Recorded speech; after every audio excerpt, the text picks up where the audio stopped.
Welcome in, everybody. Josh here from 8-Bit Goonies. I wanted to talk tonight about a couple of things. First off, I want to talk about direction. Secondly, I want to talk about liquidation, selling our cards. And they're kind of going hand in hand. First off, I'm stoked with the new artwork that's come out for Prismatic Evolution. I'm sure you've seen it. I'm not going to go through all the images tonight. But I do want to talk about one of those specifically that's pointed me in a direction with my collecting. Before I go any further, reminder, we are giving away an entire box. I'm going to crack it live on stream, and I will send all the hits anywhere in the world. All you got to do to enter, go to the link in the description below. There's a video made for it where I describe everything that we're going to do for that. Make sure that you have liked and subscribed to the channel. Leave a comment on that video. Leaving that comment and liking that video automatically enters you to win. When we get close to 1,000, we're 300 away right now. It's going to happen very soon. I will crack it on stream. I'll do a video closer to it, giving more details.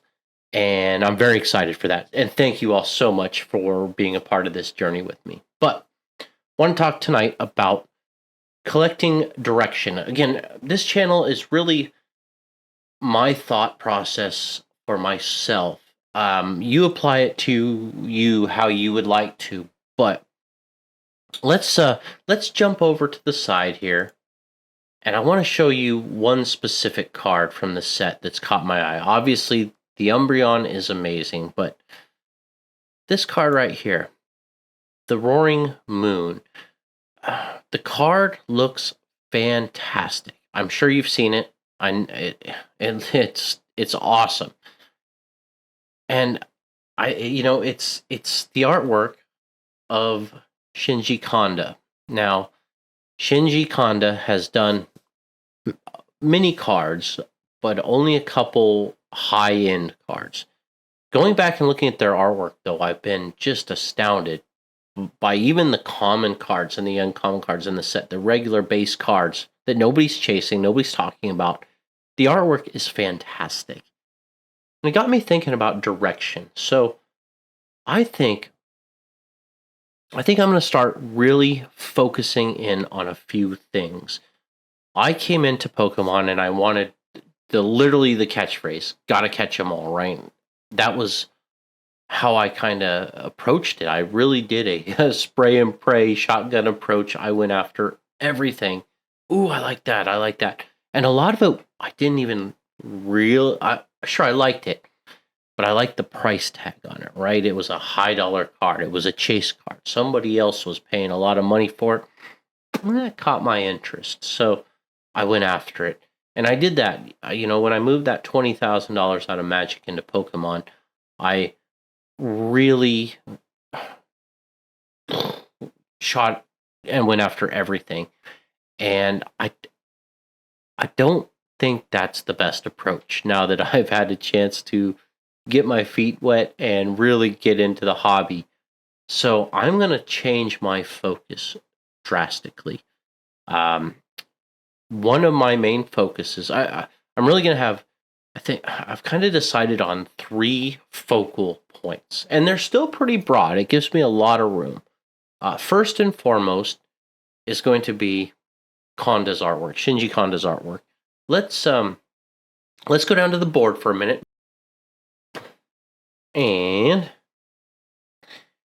I got a mail day, so I kind of wanted to show you guys some. Now, this is still the regular Magneton. I'm still waiting on my dang Searching Sparks collector or Pokemon Center ETBs. Once they get to Australia, it took like 2 days to get from Denver, where they were sent, to California to Melbourne. Now that they're in Australia, it's been a week and they haven't moved. So good, Aussie Post, terrible service. Anyhow, Magneton. Now, this is the big one, but this is honestly, of these 3, it might be my least favorite artwork. And the third one, of course, is the Magic card. Now that Giratina is awesome. Don't get me wrong. Everything that Shinji Kanda does is spectacular. But in my mail day, I did get another Magikarp. So pretty stoked on that. This one definitely has some centering issues, but look at that art. Let's pull this one up a little closer. We'll get in here.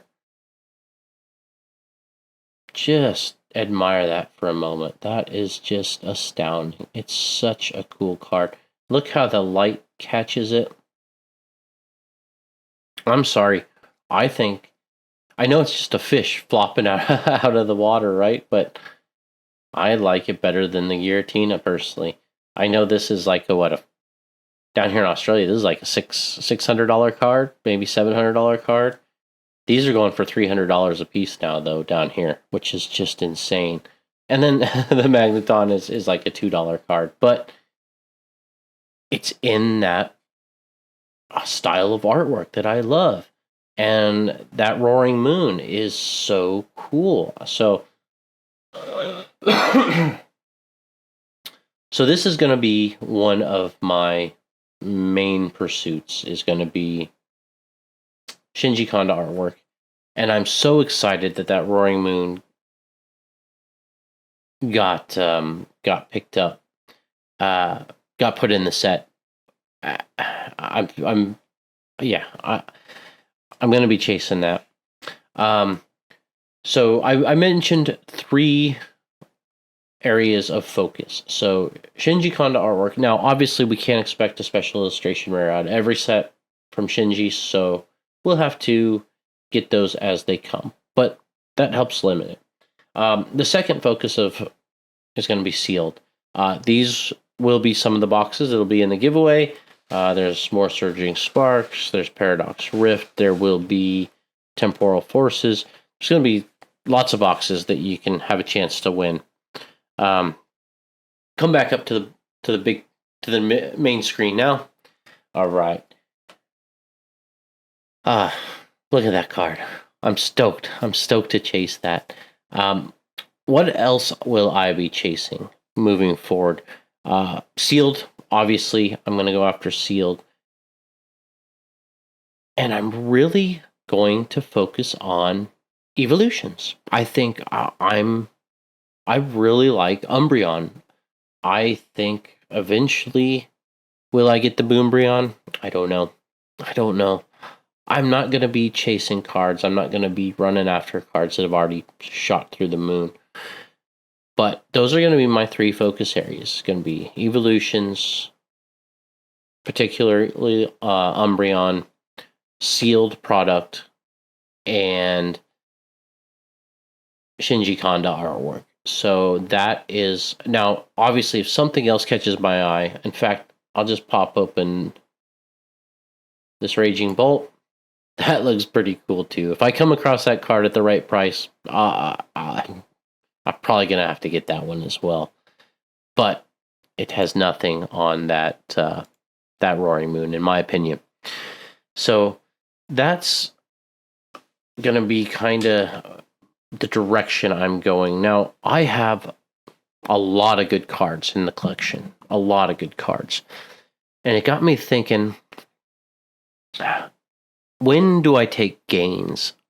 We call ourselves investors in Pokemon, but it's all speculation, really. There's no true, I don't know. Investing is a term I don't like to use. I like to use speculation or personally collecting. But as a collector, there's times you just have to take profit. And how do you do that, right? You got eBay, 13% fees. I am a top rated seller on eBay. I've got, I don't know, 600 or 700 sales, positive, 100% feedback. And they still charge me like 12%. So I've stepped back from eBay. And I really wanted to find another outlet. Now, I've been a long-time member of Card Hub Australia, so I have we sell Magic cards there. I have an auction house. They charge a 5% fee. So that's good. 5% is pretty good. But fortunately, I've applied for and been accepted as an auctioneer on the largest Facebook group Pokemon auction house, and I am so ecstatic about that. So 0% fees. It's a community run board. They have 15,000 members, and cards sell at market rate. Now, it is an auction house. There are rules. You can put a reserve on it, but it's really discouraged, and you have to put it about 20% below market rate, so there's really no point in it. Cards do sell. So I'm going to start liquidating some of my pickups. It's fun. I move Magic cards into Pokemon cards. Then I'm going to move those into cash. And then that liquidity, though, gives me that buying power. It gives me the purchasing power to move into sealed or to pick up that Umbreon when it comes out.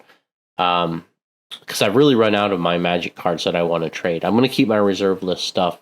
But even that, I've always been, if it's reserve list, I want it. But I'm really focusing in. I'm going to go Legends and Arabian Nights, and I'm not really fussed with anything else. I'm going to focus on those two sets.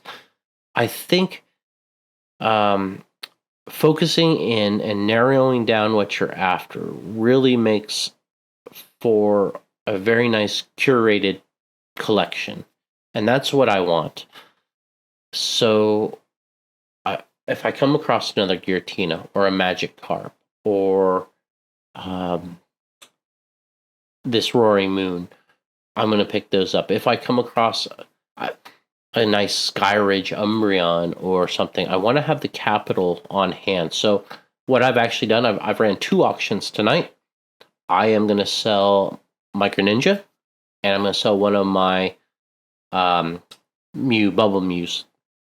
I've pulled both of those from packs. I've got lucky, I guess. I did open quite a bit of Twilight Masquerade, to be fair.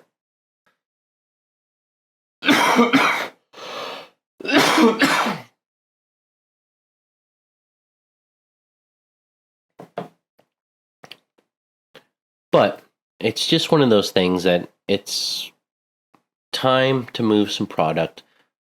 The prices on those cards have just gone through the roof. They're being hyped up. They're in a lot of YouTubers. They're in the zeitgeist right now, right? A lot of people are making videos. You see them in all the what's hot right now. I put the Mew in cards that I think are good pickups for the long term. But the Greninja, I'm worried that it may be lost in with time, right? It's super hot right now. It's a big chase right now. But in 2 years, if I hold that card, are people going to look back on it nearly as fondly? I don't know. I don't think so.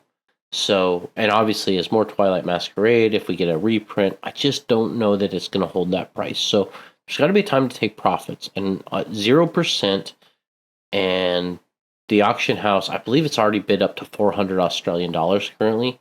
So, yeah, I'm looking to take some profits. I'm going to sell a Lugia. I'll probably keep my Charizards, and I'll probably focus on if a Charizard card comes along, and I'll probably hold on to my 151 for right now, just because that was the set that brought me in. But a lot of my other singles, I'm gonna start liquidating and moving into sealed product and those specific items that I'm chasing.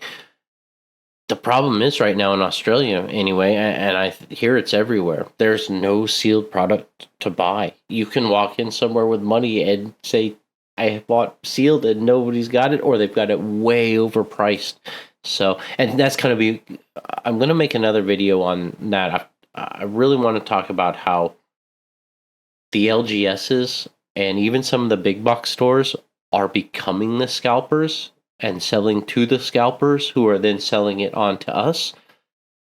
It's tough when somebody with direct distribution. I understand there's a market for it, and if you can sell it for more, maybe you should, right? But is it really fair that you're got distribution, you're going to get profit selling it even at MSRP, and you're marking it up beyond MSRP? I don't know. It's a crazy world we live in, guys. Anyhow, that's all I wanted to talk about tonight is focusing the collecting and liquidating some of the stuff that it just doesn't fit in with my goals. So thanks for watching, guys. I really appreciate it. Hit that like and subscribe button. We're so close to 1,000. We're well on our way, and we will talk to you in the next video. Thanks again for watching.